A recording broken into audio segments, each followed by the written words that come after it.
আসসালামু আলাইকুম, welcome back to my YouTube channel. সবাই কেমন আছো? আশা করি অনেক অনেক ভালো আছো। তো আমি রান্না করতেছি, আজ শাক ভাজি করতেছি, কুমড়ি শাক।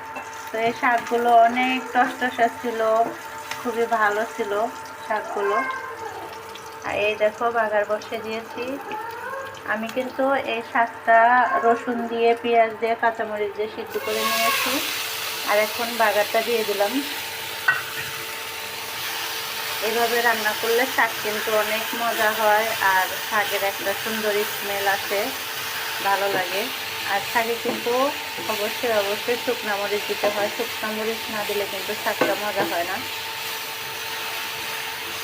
তো সবাই ভালো থাকো, সুস্থ থাকো। আর আমি অনেকদিন পর কুমড়ি শাক খাবো, তাই তোমাদের সাথে শেয়ার করলাম। আর আমি কিভাবে ভাজি করি কুমড়ি শাক সেটাই তোমাদের সাথে শেয়ার করলাম। তো সবাই ভালো থাকো, সুস্থ থাকো। আল্লাহ হাফেজ।